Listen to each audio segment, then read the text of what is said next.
Welcome to the Arena Decklist Podcast. I'm Jerry Thompson, joined by Brian Gottlieb, and we have a nice little news episode. Some positive news this time, Brian. We had a little Wizards of the Coast announcement regarding the future of organized play, and honestly, man, not too bad.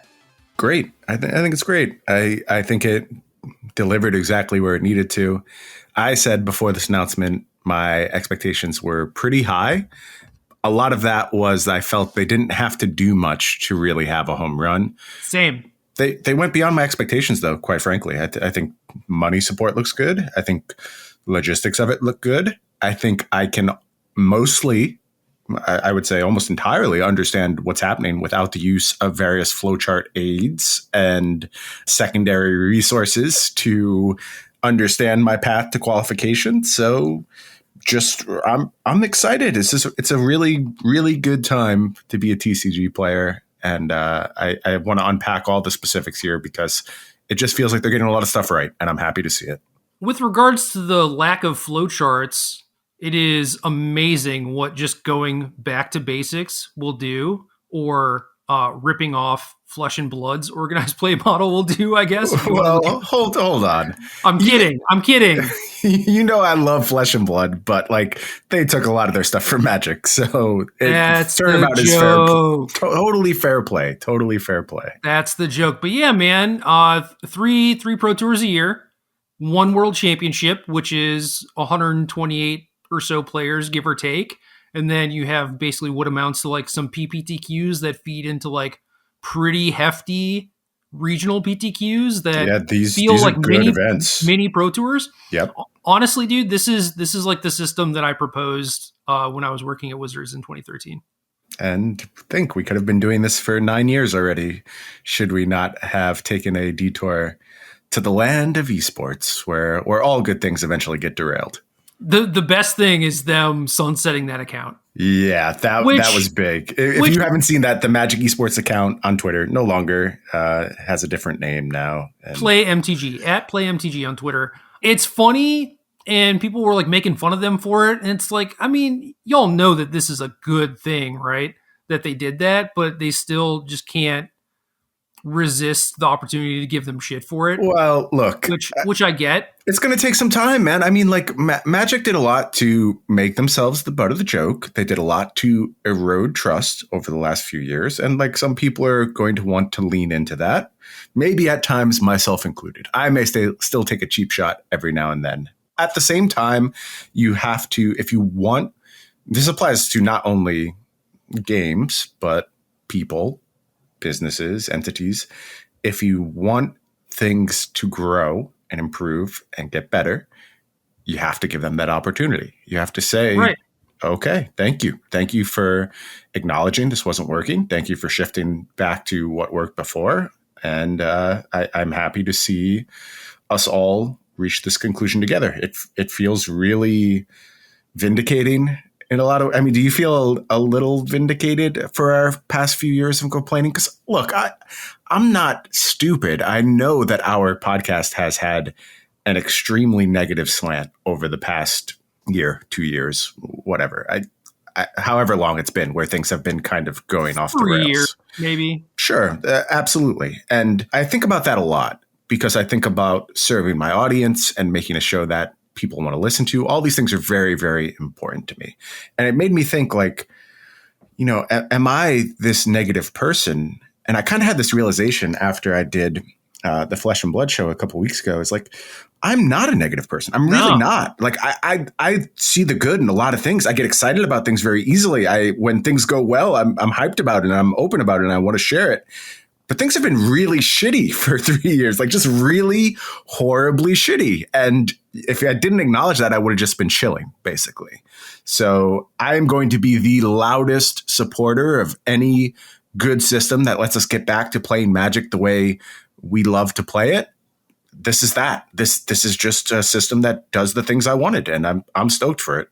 The esports account getting deleted was, I think it's just amusing to so many people because they really dug their heels in. Mm-hmm. And it's a pretty quick turnaround. And I don't know, from my perspective, like I protested Worlds whenever the hell that was, 2018 or something. 10,000 years ago. Yeah, a decade ago at least. And disagreed with a lot of the ways that organized play was being handled. And then the monkey's paw curled, right? And then they're just like, fine, we'll just blow it all up. And I'm just like, no, not like this, right? And then we got the MPL. And I was like, okay, this is also not how we should be doing stuff. And a lot of people who are in the MPL agreed with me.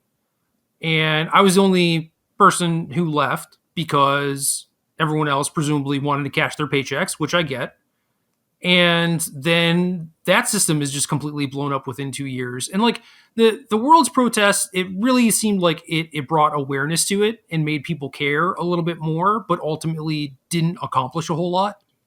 And I think that with Arena, they were probably going to try and move in that direction anyway. It's not like anyone's really swayed by my words or actions, at least around that time, you know? Yeah. And then kind of the same thing with the MPL too, where it was like, okay, I actually did kind of get the result I wanted, right? It was like, you know, blow it up, get back to basics, try and fix some of the problems that the old system had, even if the old system was still pretty good, at least compared to the MPL and everything. And that happened faster than I expected. And maybe that was a result of COVID or them not actually being a top 5 esport and realizing it or whatever. Who knows? But in this instance, I am happy, but I also do not feel really a sense of vindication for like, you know, my words or actions caused this. And I think that a lot of the stuff that we complained about or raised awareness about on the podcast were definitely issues. And I hope that a lot of those things become non-issues moving forward. And there is some time until some of this stuff starts getting rolled out. And I'm sure that, you know, we didn't get the fine print for like every single event or whatever. And I hope that there's some room for them to be malleable and actually deal with any sort of like complaints or concerns that come up. That's my hope, because the system that they laid out looks pretty good to me, even though I don't know what the hell like a rolling point thing is. Yeah, the rolling point system is probably the most confusing part. I dug into it a little bit. I think I get it. And I think it's very good, actually. But I agree. It's like it's just weird because it's kind of like hard to track. Yep. Right. Yeah, I think that's fair. And, you know, maybe it's one of those things that could be dealt with really good tooling. You know, you have this Wizards Companion app now. If you're just tracking like rolling point total in the app, that alleviates all of this. So it's a question of putting up the right support for these policies, and also at the same time, not only bolstering ones that need bolstering, but getting away from the ones that don't work and being flexible about it. And the whole vibe of this announcement is just like flexibility. It doesn't go as far as like outright apology. I want to ask you about that. What is your stance on like the corporate apology? Would you have liked to see some kind of contrition here for just being like, we messed up these last few years. You weren't crazy for yelling at us all this time. We need to do better. And here's our first steps to doing so, because none of that is really present. And I kind of waffle back and forth on whether that's actually useful or not, because ultimately your job when you're presenting this new system is to talk about the future, to present your new system. And dwelling in the past, it doesn't actually serve anyone. It's like when I am doing commentary at an event or even on this podcast and I mess something up, right? I stumble over my words or I say something that isn't quite what I meant to say. I'm usually not going to go back and correct it. Like you just let it fly, it goes away, and you move on to the next thing. Yeah. What do you think in Magic's case would you have liked to see from them? Given that one of the major complaints against Wizards has been the lack of transparency, it would have been nice to see something here and kind of figure out where their head is at. But we are also recording this after the article went up, but before the live stream. Very good point. And it's possible that some of that stuff gets addressed.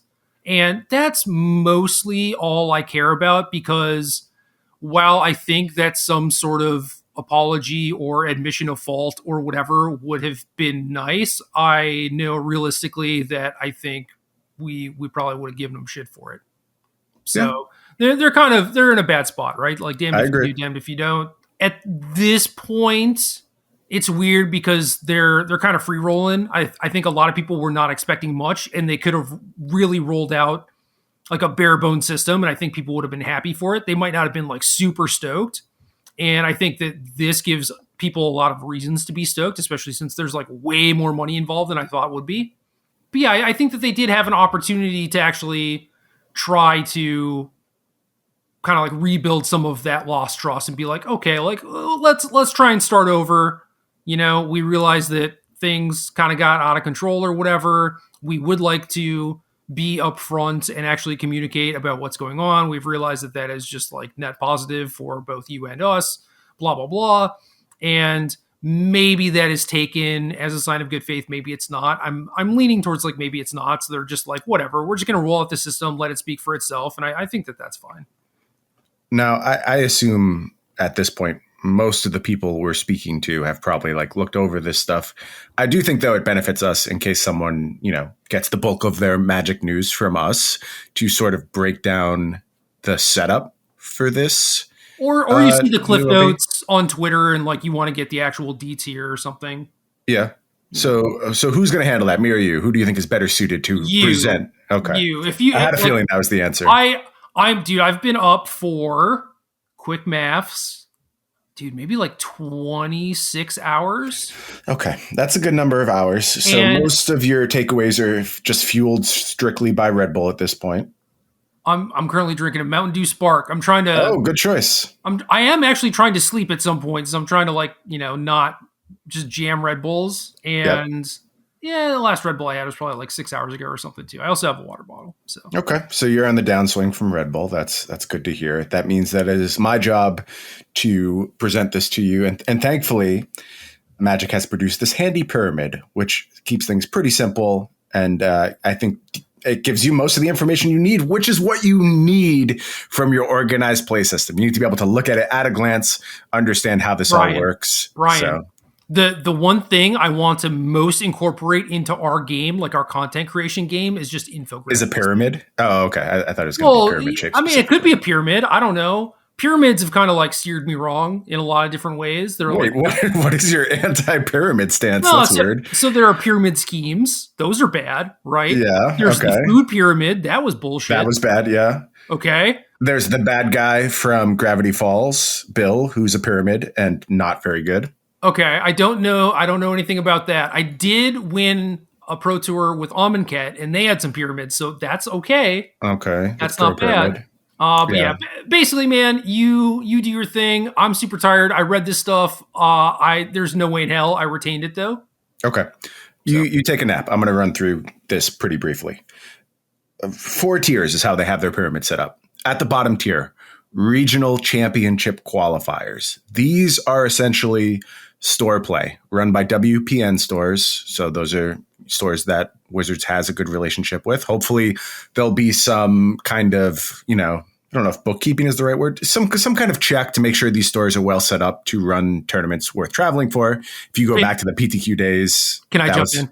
Please do. Yep. Apparently it is 1 per WPN store per season or 2 for a WPN premium store. Okay. So I believe that is the thing that measures like how well they are set up to actually handle these things. Yep. That makes sense. And that's good to know because when it comes to these type of things, I tend to lean very hard towards stores I know and trust because the experience at a bad store with like one bathroom or a bathroom outside can just be an absolute nightmare. So I put my trust in the stores that I know can put together a good event. There are several in my area. So those will be the ones running the regional championship qualifiers. After that, we head to the regional championships. And all of this, and this is where we'll first kind of see their influence on the pyramid, is run by DreamHack. And that includes them somehow managing the lower regional championship qualifiers. Now, obviously, they're not like running them directly, but I do think you have to like register with DreamHack and they keep track of everything. So this is a new org for Magic. And I guess this is like a fine step. Let's first break down what the regional championships are. Like you said, sort of mini pro tours. And I'm going to see if I can find this document here. Like I said, they did a good job of laying this out, but there's multiple websites. DreamHack has their own website where they break things down. And I'm just pulling up the 30K payouts. for first. Yeah, that's what I was looking for. And slots go down to, I believe, top 48 or something For now. for the first season. Yep. And then it's what, top 32? Correct. So they're looking to seed the Pro Tours right now is the term they keep using, which makes sense when you hear about how qualification works at the Pro Tours, because maybe the most critical part of all this is that we get to chain this stuff. There's a way to play multiple Pro Tours, but the regional championship, at least now, $130,000 total payout. $30,000 to first. So you're talking prizes very close to the old Pro Tour that are going to be regionally located. Now, those change across regions. That's for the US, I should point out. That's the one run by DreamHack. So that could be different. Yep. This is a big thing because that makes sense. Yeah. And it's important too, because in some regions, there are multiple like regional breakdowns. So for instance, the US is one region, Canada is one region. Somewhere I thought like specific areas had multiple regions. Maybe it was China that just has like a load of regions. And part of that is like the geographical size and serving the player base as best suited. And obviously in that scenario, you're not giving 32 invites to your regional championship winners. They're going to be smaller than that, and they're going to award fewer invites. Right. Which is cool. I think like you should have a system that's flexible for certain parts of the world. Hopefully what this does is just make access to these opportunities better for these regions. That's the main goal I hope they have here. Yeah. I don't know the specifics of them, so I can't comment as to whether they're actually achieving that. Yeah, I can't speak to the specific needs of each region, right? There are some that I understand a little bit better than others, but given that there is a different breakdown per region, that makes me hope that they have done their due diligence and done their homework. And yeah, I just can't tell you because there are links to these organizers. Like I'm at the Chinese site right now. Surprise, it's in Chinese, and right. I can't tell you exactly what's going on. Yeah, so that gives me hope. If there are issues, please, folks, speak up. I know that the majority of our listenership is from the US, of course, but like I know that we have listeners all over the world, and like if this is a thing that like does not fit your area, like we definitely want to hear from you. Yeah. So this is where DreamHack, as I was saying, gets really involved. They're going to be putting on these tournaments alongside their DreamHack events, which I think is really cool for Magic. It's going to be, and you've been to DreamHacks before, am I correct in saying that? Yep. And so why don't I let you talk for a bit about your experience at DreamHack, tell people what goes on there, what it's like, and how you see Magic fitting into all of this. Because I've never been. DreamHack is cool as hell. And obviously that requires you to have some sort of interest in things outside of Magic, right? But like while I was there, so I went to play in a Shadowverse tournament, and it was local to where one of our mutual friends lives. Shout out to KYT, right? And so I got to stay with him and everything. So it seemed like a good thing to like go visit, try once, whatever.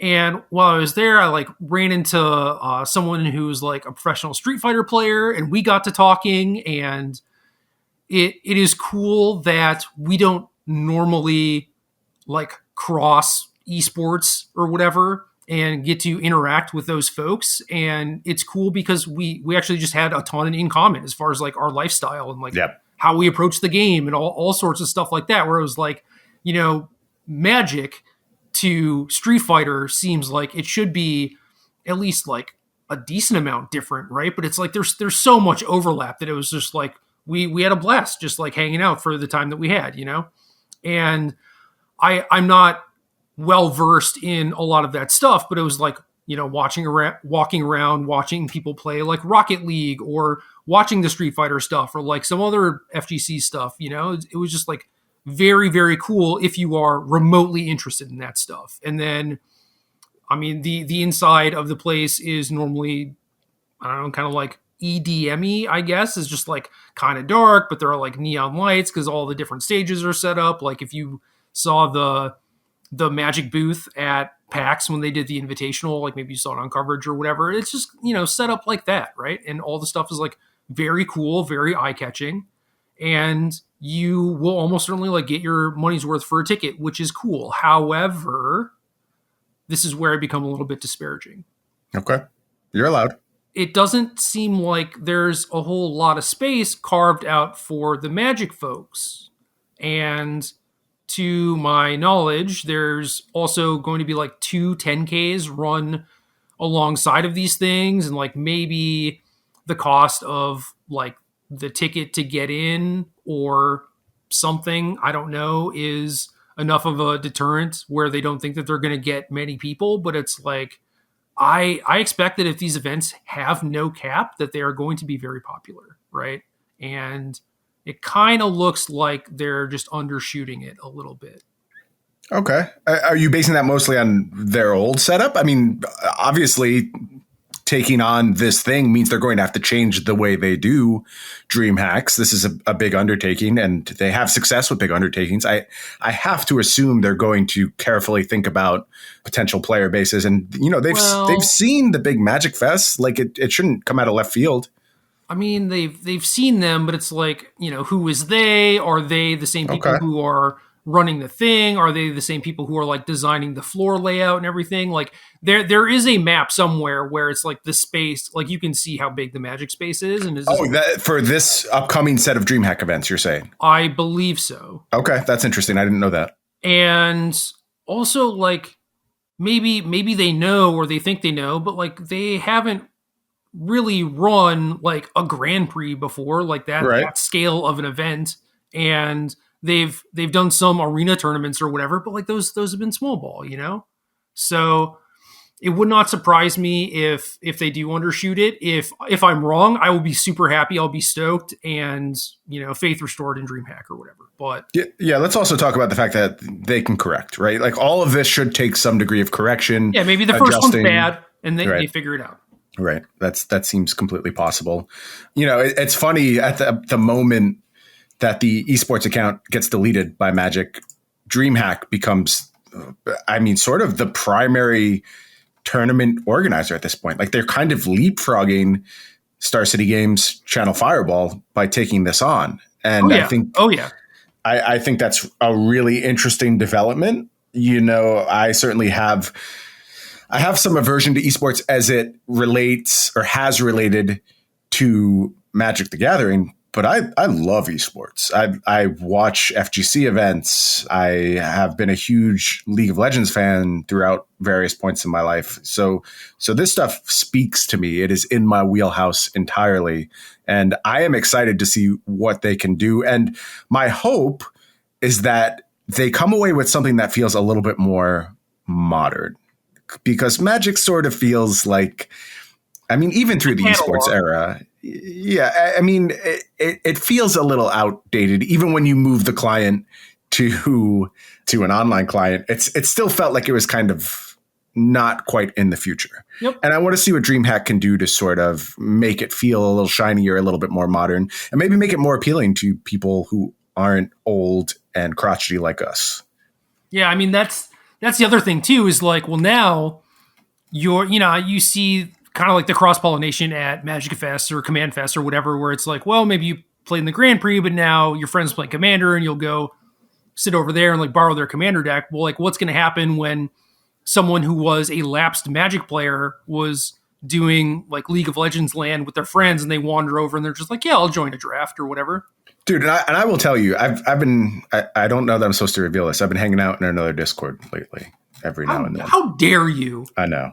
And I'm not even supposed to be talking. This Discord is not supposed to exist, so I'm not even supposed to be talking about it. But it's got a lot of people from various esports places. What?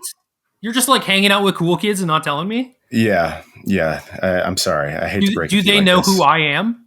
Like, are any of them tangentially related to Magic or anything? Okay, so let me give some background on this Discord. It's ostensibly a Flesh and Blood Discord. We go there to talk about Flesh and Blood, but it involves a lot of people from various esports communities. And, dude, you know I like networking, even if I never use it.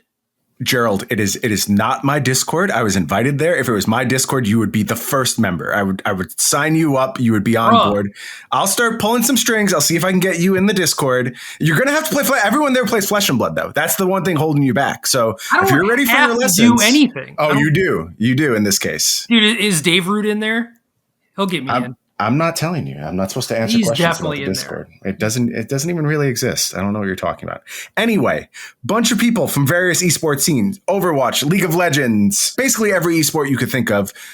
Folks who work on the commentary side, folks who participate as players in these things, they all love TCGs. Be it Magic, be it Flesh and Blood, be it old TCGs like Star Wars and Star Trek and Legend of the Five Rings. There is a deep, deep-seated connection between the TCG world and the esports world that's kind of bubbled under the surface. And we saw some of it, like Day 9 becoming a prominent part of the arena scene, certainly reflects that. But it goes so much deeper than this.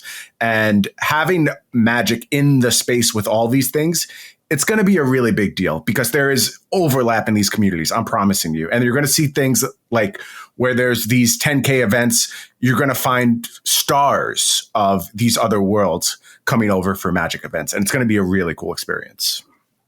One of the coolest things from DreamHack was that they had one of the Hearthstone tournaments happening also, which meant that John Westberg, Orange, was there. So I got to see him for like the first time in forever too. Loves Magic. Yeah, I mean, has guested on this podcast, right? Yep. So that was awesome. I will say I've met one person in the Overwatch esports scene. It didn't go great. Okay. That might have been because I gave him shit. It might have been on me. But, this is interesting. We're going to have to get this story offline, I guess. No, I can tell it here if you want it. I don't know. It's your call. It's up to you. I'm sleepy, man. You get tired Jerry stories. I was at a gaming bar in LA area and were like playing the Overwatch League thing on the TVs, right? Mm-hmm. I don't even know how I ended up in a circle with this dude or whatever, but he was just like talking up how he's like a coach or some shit for Dallas Fuel. And he just, basically acting like how you would expect an esports person to act, where they're like, "Oh, I'm such a big deal." And so it's like I go outside to smoke, and I look him up on Twitter, and he's got like 10,000 followers or whatever. So then I come back in, I'm just like, this is going to be like the sore spot for him, right? And started talking like a little bit of shit, and he was like, "Oh yeah, like our team's going to win or whatever." And I was like, "Well, your team's bad, and when they lose, I will tweet at you and make fun of you. And you will know it's me because I'll be the person with way more followers than you." All right, listen. And then I walked away. Listen, I love you. You know I love you. That person did not come off like the asshole in this story. There were two people involved. I ended the story as the supreme asshole, for sure. Okay. You're saying that this person, though, first brought the assholeness to the conversation and you amplified it. I don't open with that, Okay. And that's not even a thing I care about. Like, I expect anyone who's remotely involved in esports to have like, 4x the amount of people I have or whatever, right? Sure. They're just like bigger scenes. But I was like, this guy's like being a douche and only has like 10K. Like, I don't understand. So I wanted to put him in his place, This was a good story. And then his team lost. And then his team lost. Did you tweet at him? I'm pretty sure I didn't. I'm pretty sure I forgot. You should tweet at him now. I think now's the moment to finally cash in on that. Well, yeah, now he's probably got like, 500,000 followers or whatever. Right. Yeah, look, esports is like anything else. There's bad people, there's good people. So I mostly meet good people. That's what it comes down to. So I had a good time with Street Fighter, dude. Mm-hmm. That was just all positive, all good vibes, all great everything. It was just, nice. There's going to be some good and some bad. Right. Same as any scene. But I'm excited to see the overlap between these two worlds and how much you'll see that it's already there. It's just lurking behind the scenes for sure. But anyway, we're going to play these regional championships. They're going to be at DreamHack events. It's going to be awesome. We're going to have a good time. But here's the slam dunk, Gerald. And every now and then you're old and you're stubborn and you refuse to change and you just get paid for it. Back in my day, they were called Pro Tours. And they're called Pro Tours again, baby. And look, this is the easiest decision in all of these decisions to make. The branding, all these new brandings never worked. They never stuck. Pro Tour is what these events were meant to be called. I hope Flesh and Blood sues them. Tours. I don't think that's going to happen. But that would be funny. It would be funny. Yeah, so we're back to Pro Tours. And the specifics around these, mostly non-existent at this point. They're going to be at locations decided by Wizards, where all of these regional champions are going to get together, play for some pretty big stakes, hopefully at some meaningful venues. I mean, like, Pro Tour Richmond and Pro Tour Albuquerque didn't have the same home runs as Pro Tour Paris, Pro Tour Prague, I have a spare Tokyo. bedroom and a big couch in Richmond. All right. I know you do. And they have a beautiful convention center that I may have been to more than any convention center in America, but I would like to go other places. And I hope we see that with the Pro Tour. A lot of good food here, Brian. A lot of good vegetarian spots. I know. I don't hate Richmond. There's nothing wrong with it. I've been to it 40 times and I want to go to some other places. You have to remember, my whole involvement with the Pro Tour was designed as a means to travel. I didn't really care that much about like making a Pro Tour career, and I didn't have any, illusions that I was among the very best players in the world. I just like wanted to be on a Pro Tour every now and then and get to go to cool places and have cool experiences. That's what drew me into the competitive Magic scene. So Pro Tours being in unique spots and spots that I otherwise would never get to go to. And then I show up there and, half my friends in the world are also present. You can't replace that. And no, it's too good. Yeah, I think back to my experiences, in various places, and I still think about them to this day. They're decades old at this point, but they are very important parts of my life, and I hope the Pro Tour very much gets back to that. But yeah, I mean, any other takeaways for this step on the pyramid? It's just like it's basically exactly what I wanted. It's everyone, working through various qualifiers to get there, and then playing a high stakes tournament for everyone in the world. The best part was even before the Pro Tour, where you get on your connecting flight. Yep. And you see everyone on the flight. Yeah, it's some metro hub. You connect in DC or JFK or something, right? And it's like, I wonder who's going to be on this flight. And it's just like, 10 homies. Cool. Yep. Yeah, and then you're like wandering in the airport in a foreign country where you don't really understand anything, and you just see a person. You're like, that's a Magic player. I'm with them. Yeah. And you form up your crew, and it's weird. Like, my wife and I like traveling in general. It's something that is important to us, something that we've missed a lot during the pandemic. But so much of our travel has been rooted in Magic. And she obviously has virtually no association with Magic beyond knowing the very basics of how to play, but no interest in competing, no interest in the scene. But even her, she appreciates the opportunities we have to travel for Magic because she sees what it does. It gets you local people who are willing to tell you things, and it gets you it's kind of like a support network for, do this thing, don't do this thing. We went to GP Costa Rica together, and immediately upon making the decision to go to Costa Rica, I had an army full of people I could reach out to being like, what do we do? Where do we stay? And we had an amazing trip, and none of that would have been possible without Magic. So I'm so thrilled to see this aspect come back. I hope they choose their locations very well. But from an organized play standpoint, they did it. This is what I wanted out of this step on the pyramid. Yeah, these 3 steps are great. The 4th step is also great, but we'll get to that in a moment. At first, it was like, there's only 3 Pro Tours. That's like kind of weird. And then you see the money involved. There's $500K for every PT. Yep. But then you see the money for the regionals, and you're like, right. You also get to play 3 regionals per year. Yeah. And I think this is a lot closer to a 7 Pro Tour system than a 4 Pro Tour system. Yeah. Like it's top heavy, right? But sure.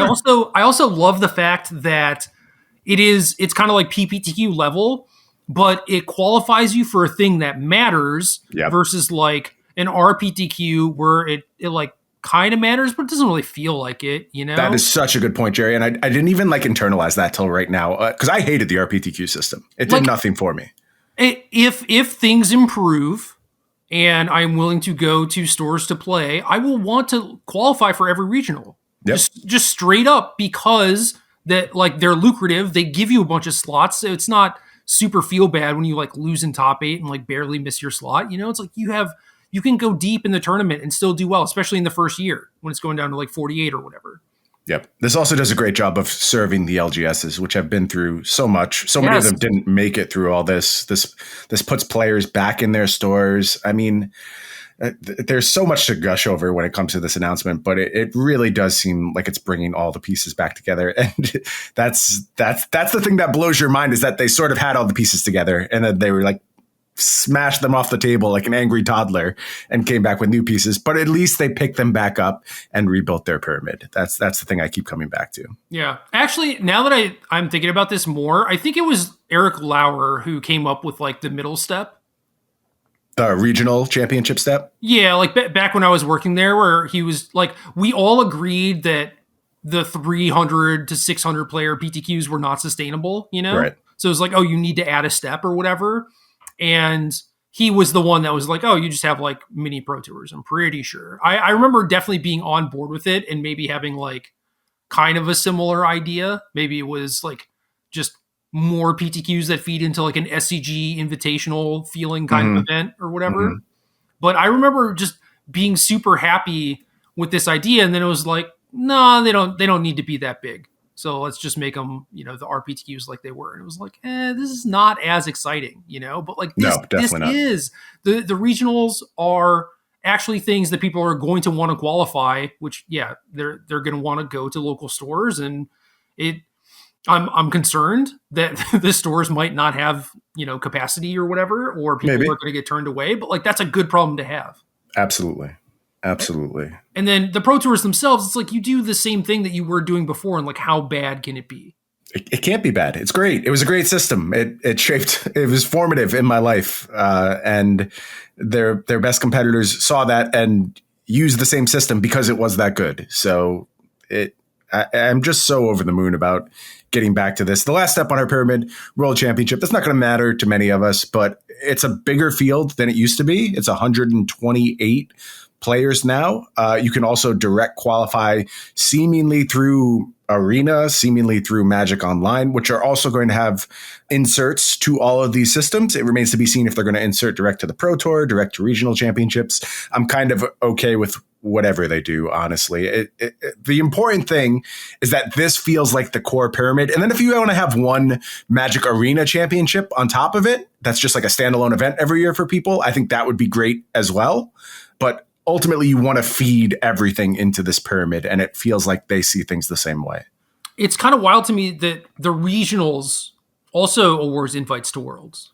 Yeah. So first or second place at the regional championships also gets you your invite, right? At least in the US. Yeah. It depends on the size of the region. I think that's important. So we'll have to see exactly how those met out. But it sounds great. It all sounds great. Yeah. So, I mean, that's another thing where it's like, wow, this tournament matters like way more than it has any right to. But it's awesome that it does. Some small notes. This comes mostly from the frequently asked question stuff that fills out all of this. They confirmed coverage for the Pro Tours. I think that was a no-brainer. I don't think anyone thought coverage for the Pro Tours was going away. What's interesting to see is what happens at the regional championship level, because there's nothing specifically stated about that. So I assume that would be on DreamHack or whoever the regional organizer is. Yeah, that's interesting. If they're going to cover that. So I don't know. I don't know what that's going to look like. I hope those events are big enough to be covered by, I mean, they're bigger than GPs ever were, right? And we used to send camera crews around to GPs. They're going to be bigger, more prestigious than Star City Games Opens. So we did coverage there. I am hopeful that also these regional championships get covered, not only because I really want to fucking do Magic coverage again, but I think it's good for the game. I think it's really good that these things are made to feel important. Did you email DreamHack yet? I have not emailed DreamHack. Can I just use this as my audition tape instead? I hate sending out those emails. They feel so like awkward. Yeah, because I mean, especially if they don't know who you are, then it's just like, right. The email's not going to like introduce myself sufficiently, right? Either they are aware of what I've done before, or they have already decided that they have no interest in me. I think. Let me check on the old Twitter, see who I know from DreamHack. There you go. I'll just have you do it for me. That's way easier. And don't read any of this as a lack of interest. I am extremely interested. I'm also just insane and incapable of handling my business like an adult. So I have to go about these things. But once you get me on site, I'm telling you, DreamHack, I'm going to knock it out of the park for you. I'm just saying the DreamHack Magic account. Yeah. At least as of today, had like 24 followers, or they were following 25 people, and I was one of them. Oh, there you go. So yeah, you reach out for me, get this set up. Petter Sten, I think, might be the person that you want to reach out to, or maybe just like message that page directly. I don't know. Interesting. I'm probably not going to do that, but I appreciate you figuring that all out for me. Dude.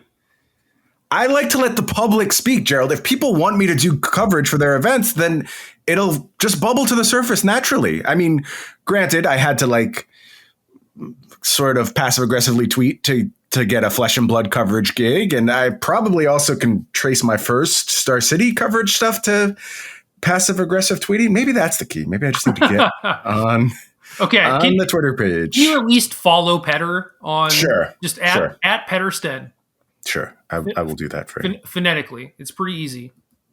I will look for Petter, and we will hopefully have a fruitful conversation because these events are going to be dope. I want to be a part of it. And, that stems to a question that we've been repeatedly asked, and you already answered it.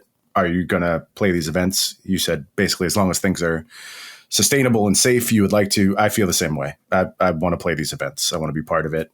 It is the system I fell in love with. Why wouldn't I want to? I love Magic. There's no part of me that wants to have to distance myself from Magic. It just sucked, and it doesn't suck anymore. So, yeah, of course I'm going to play these events. Or hide in a back room doing coverage. Either one works for me. I honestly see the experience as the same. Like it's about being part of it for me. It's not about like proving myself or taking down the trophy. I just like legitimately love the events. So either as a participant or someone covering it, it's exactly the same to me. Yeah. So stuff from the FAQ. The first events, Pioneer Unlimited seem to be on the agenda. And what a redemption arc for Pioneer, from just like this thing that people were really into out the gate, very exciting, to absolutely meaningless, falls off the face of the earth, to slowly generating steam again and actually ending up kind of a great format, and now going to be the focus of this return to form for the Pro Tour. And I know people are really excited about that. I'm really excited about that. How do you feel about Pioneer Limited sort of getting headlines for the first go around? No, it's all good. I think that if there is potential for there to be mistakes in standard, like they're taking a lot of shots and maybe some things could be overshot, overshoot. I don't know, whatever. I'm tired. Then it benefits everyone to just like have more formats be part of the pool rather than just do like standard 3 times a year or something. Right. Yep. And I think that there is like a very, very dedicated, like ravenous limited crew who would just absolutely love to play in some high level limited tournaments. So there's that aspect too. And Pioneer is not bad, and they have managed the ban list pretty well. And cards that have come out recently have impacted the format in positive ways and actually shifted it and made it kind of like feel new without them having to ban stuff. So all of this seems great to me.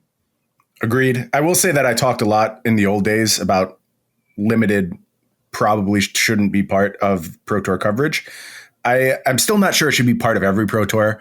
I do think it should be part of this Pro Tour. I think it's absolutely the right call because it is the element of the game that has been completely underserved over the last however many years. So I am excited to see it here. In the future, am I always going to be as supportive of limited being part of these programs? I'm not sure. We'll cross that bridge when we come to it, but I am stoked to see it here for sure. Let's see, other takeaways from this FAQ. I mean, that's the big one. I guess I'll mention again, we sort of glossed over the adjusted match points thing. Yeah, we have to talk about that. Yeah, so let me give the roughest approximation of this I possibly can. If you do well out of 2 of your last 3 Pro Tours, you're probably going to get invited to the next one. It's looking for a total of 39 adjusted match points. Now that the adjusted match points, as far as I can tell, cuts off your first 3 wins. Correct. Why is that? Am I just stupid that I can't understand why that's critical for this system? There might be a math reason for that. I know that they use something similar for calculating pro points given away at Worlds, at least one of the years. Okay. My quick guess is that if you do not cut off those 3, then the combination of like a 3 and X finish plus a 11 and X finish or a 10 and X finish gets you on too easily. Yeah, and that's the main goal. It basically makes it so that like the finishes that you're just kind of like limping along are not as big of a deal, right? Right. Right. So I think I like that because then they are more so rewarding consistent like top finishes Sure. more so than just like, oh, you actually just like qualified for all three and did pretty well in one of them or whatever. Yeah.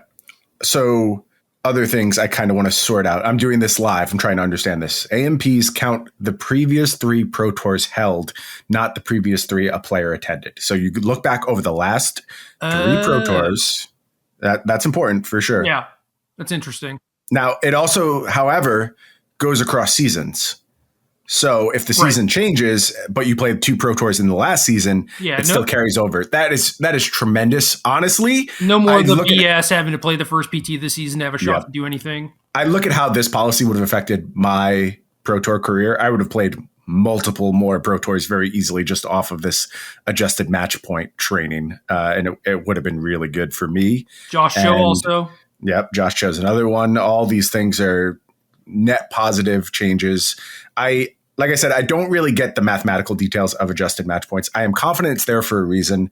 Your point of it being difficult to track, fair, but answerable, I believe. Very answerable. It's just like, I feel like there are going to be points where I'm like, did I have like 18 or 15 or whatever, have to do like some math. And then, especially once you get like really into the weeds of it, where you're like 5 Pro Tours in and you have to like subtract the last one. And, it's just kind of weird.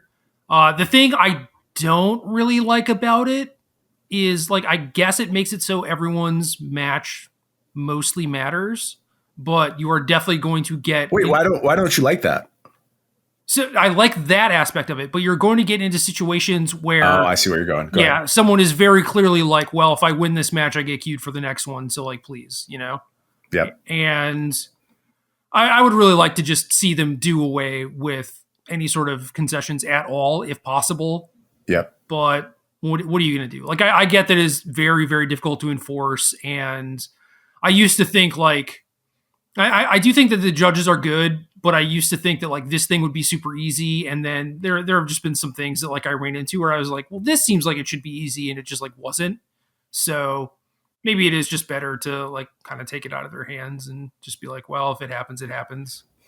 My policy would be you can't concede.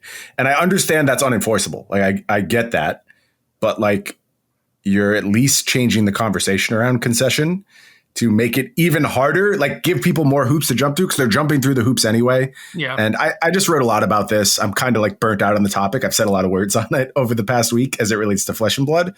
It's not a solvable problem via policy, but I do think you can be smart about the policy. And I hadn't thought of your point yet, Gerald. It's really good. There's going to be scenarios where people are playing for absolutely nothing at, 5 and 7, and the match means everything to the other person who's at 5 and 7. It's not technically nothing because they can use their next 3 Pro Tour invites. Right. I mean, it could look bleak. Like you said, 5 and 7, their first Pro Tour, not qualified for the next one. Maybe they even have like a vacation coming up or work's about to get more stressful. Yeah, it's very unlikely that they're going to queue, but like it's still really hard to pull the trigger in that situation.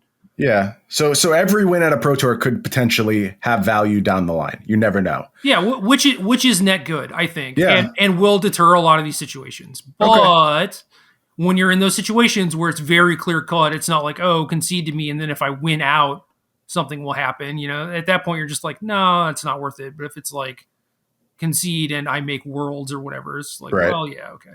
Yeah, I want to see this policy play out. My instinct is that it'll be very good and probably less abusable than the current setup. But if not, let's just hope they adjust and figure out ways to deal with it. Because they made us a nice pyramid. I hope that they can make us a thing that tracks this. I don't see why not. I think it should be easy enough to keep this going. And I also don't actually think, like, the more I think about this, I don't think it's that hard to track. Like, you should be able to look back at your last 3 Pro Tours and know how many matches you won. And you just cut 3 off, and there you go. Those are your points you're putting together. That's not too hard, right? Like I said, it's just weird when you're, playing in your 5th Pro Tour and, you just have to do a lot of bookkeeping. No, you just look back at the last 2. That's all. You only ever care about the last 2, right? Well, I think at some point you get trained to like care about your point total, right? Rather than like starting from 0 and doing the math on all 3. But like you can also look back at the last two and be like, wait, was that 2 PTs ago or 3 PTs ago? Well, but what do you have to worry about your point total for in the system? Because it's total to get to the next one. It's gotcha. 39. It's 39 total, right? So it kind of like behooves you to count the first two together and go from there. But whatever. Like obviously, Magic people are smart; they're going to figure it out. But like it is bookkeeping. It's stairs. It's kind of annoying. Yeah.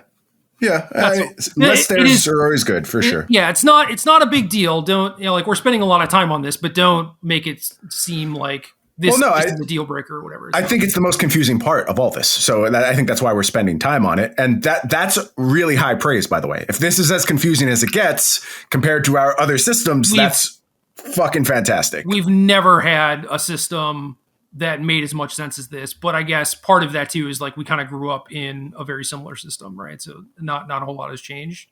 Right. Yeah, that's fair. But it is back to basics and for a reason. And also, I think the thing that we were expecting was just like no version of this.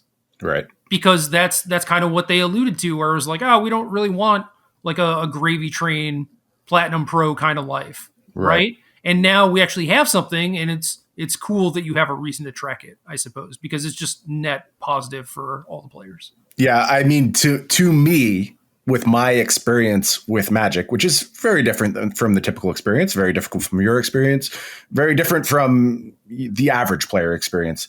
This is like the dream system, actually. This is exactly how I want training to work for my scenario. Is that going to follow through for everyone who plays Magic? Probably not. I think like the ones who did lose the most were, well, the people who were in the first MPL who have been qualified for everything, including somehow this first season as well. So, I mean, good Lord, what a set of qualifications that turned out to be.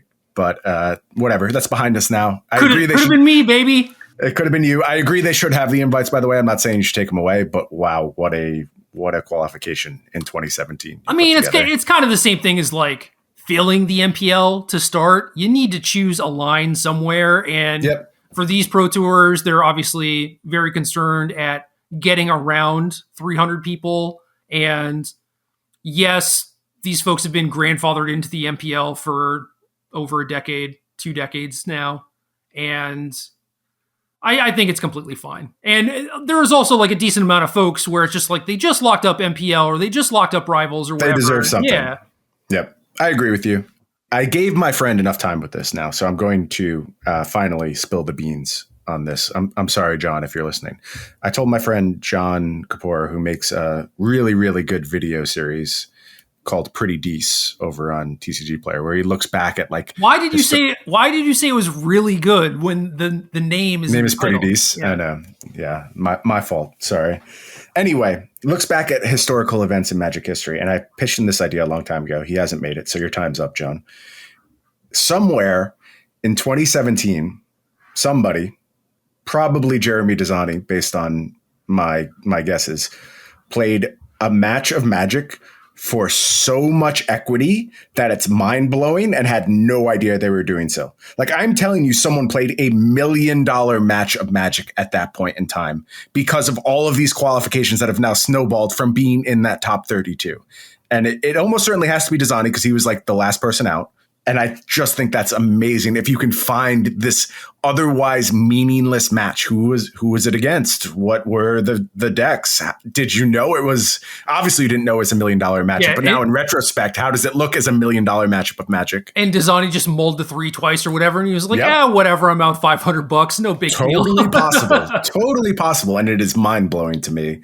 John, I would still watch it if you make this video, but I gave you too long now. Now the idea's out there. The last one of his I watched was the Bob Maher B. Davis one. Yep. Yeah, did like the Dragonstorm finals between Nassif and Chapin. Just really good stuff if you love historical Magic, like I know John does, like I do. So I can't recommend that enough. Yeah, it is good stuff. Pretty Dece. Perhaps we should change the name. Change it to good stuff. I like it.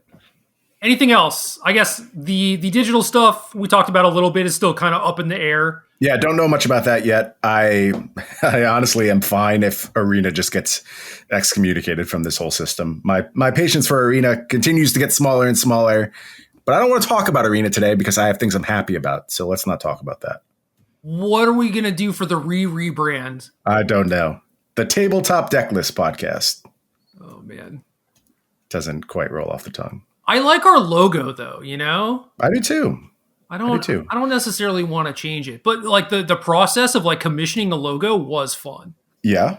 Yeah. I love seeing that come back over time. Look, we made a really good decision at the time. We did a really smart thing. We tried to be ahead of things. No, based on the information, I will take this as far as I possibly can. Based on the information we had, we made a very smart decision. And look, the old name wasn't functional anyway, so that made it really easy to make a smart decision. That part is definitely true.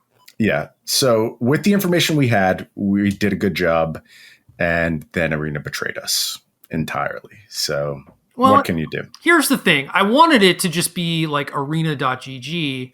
Right. And then that was taken by, like, I remember searching for it and coming up with nothing. And then at some point I searched for it again just to be sure. And then it was like, oh, there is like a, soccer esports site or something. And it was like, well, that's depressing. And then it was like, crap, last minute, we kind of need a new name. And that was the name of the Twitter account. And obviously, like, we're not showing deck lists on a podcast, just like a non-visual medium, right?